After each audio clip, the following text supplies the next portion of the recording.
Salsabila Najwa, Siki Putra Pratama, Siap Salsabila, Ade, Igo Ramadan, Ilman Habibi, Saski Ananta,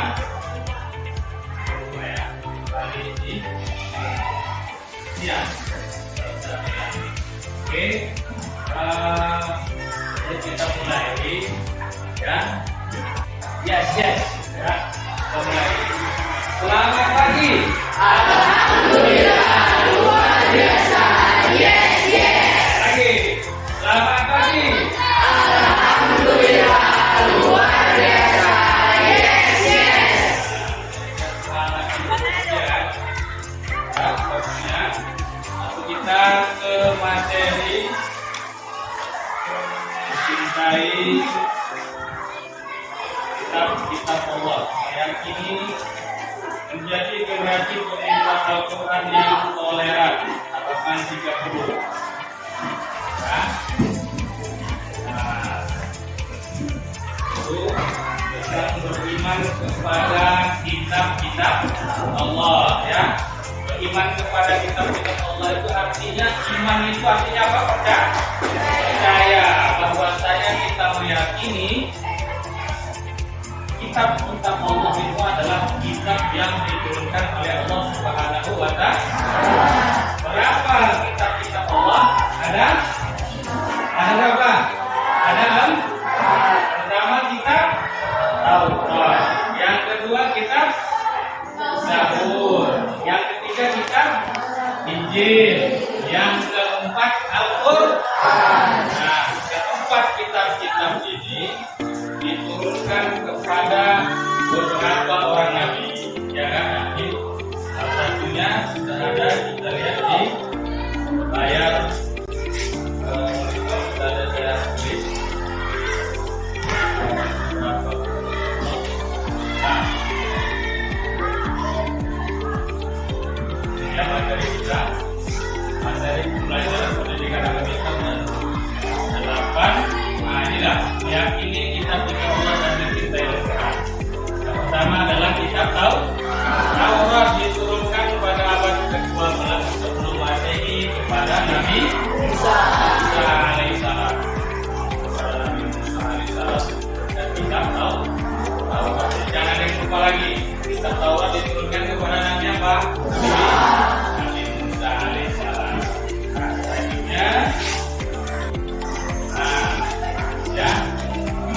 ajaran terkandung di dalam kitab Taurat, salah satunya adalah perintah mengisahkan Allah Subhanahu wa Ta'ala. Yang kedua, larangan menyembah patung dan berhala, larangan menyebut nama Allah dengan sia-sia, perintah mensucikan hari. Jadi bagi mereka yang mengenal kitab Taurat, hari Sabtu itulah hari yang spesial bagi mereka.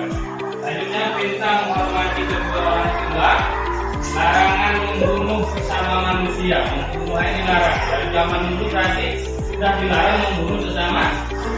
Larangan berbuat zina. Nah, ya kan?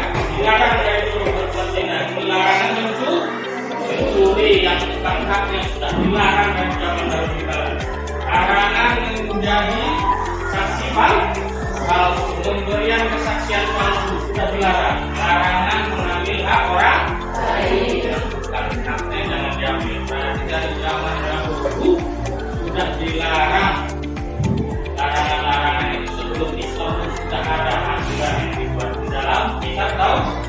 Nah, selanjutnya ini dia beberapa gambar tentang kerajaan Nabi Daud dan kitab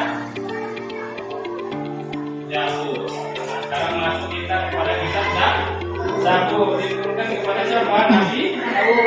Nabi Daud alaihissalam. Nah, ini dia. Nampak kerajaan Nabi Daud.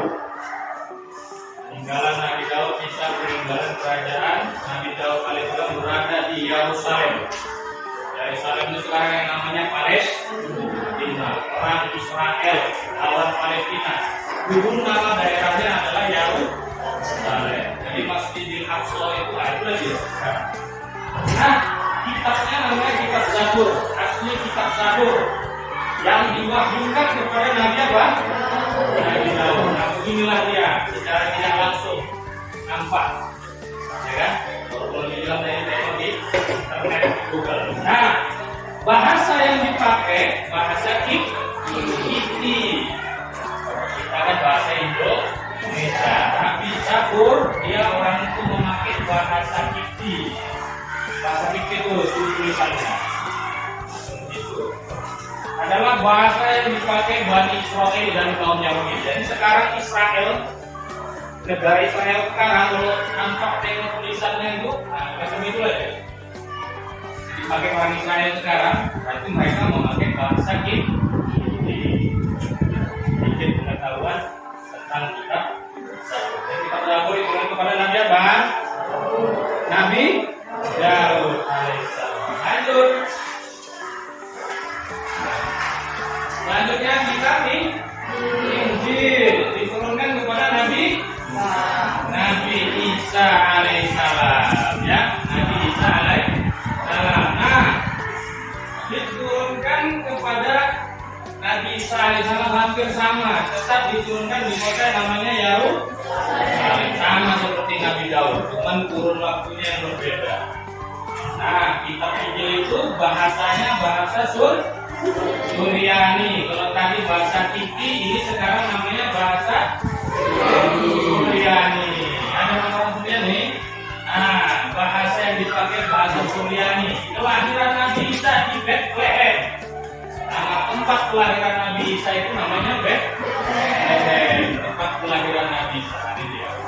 Jadi, kalau lebih jelasnya lagi bisa disaksikan di YouTube ataupun di videonya lewat internet, ya kan? Nah, selanjutnya kita pinjil, ya, keterangan kita.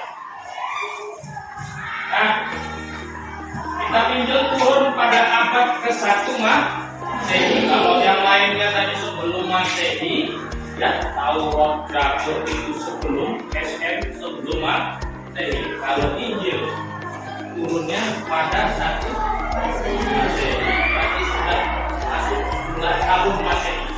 Nah, pokok ajarannya adalah sama. Perintah untuk mengesahkan Allah Subhanahu wa Ta'ala. Yang kedua, membenarkan keberadaan kitab Taurat, yang kitab yang dahulu dibenarkan oleh kitab Injil. Yang ketiga, menghapus beberapa hukum dalam kitab Taurat yang tidak sesuai dengan perkembangan zaman. Kenapa? Karena dulu di zaman itu hukum itu berlaku. Sampai di zamannya Nabi Isa ternyata hukumnya sudah berbeda. Jadi hukum yang lama dihapus, hukum yang baru dipakai. Nah, yang paling penting yang keempat adalah menjelaskan bahwa kelak akan datang seorang Rasul setelah Nabi Isa, yaitu Nabi Muhammad SAW. Jadi di dalam kitab Injil itu sendiri menerangkan bahwasanya nanti akan datang Nabi terakhir, Khotamul Anbiya, penutup dari seluruh para nabi dan rasul, yang menjadi asyraful khalqi, orang yang paling sempurna sejagat raya. Siapakah dia? Adalah Nabi Muhammad Rasulullah Shallallahu Alaihi Wasallam. Baca isinya 30 juz, 114 surah, 6.666 ayat, 7.347 kalimat. Diturunkan Al-Quran itu berangsur, tapi nggak langsung, pelan-pelan. Lebih kurang 22 tahun, 2 bulan, 22 hari, atau lebih kurang 23 tahun. Jadi nggak langsung Al-Quran itu diturunkan, berangsur bertahap. Dalam Al-Quran itu ada surat Makkiyah, adalah surat yang diturunkan sebelum Rasulullah hijrah ke Madinah. Ciri-cirinya biasanya surahnya pendek.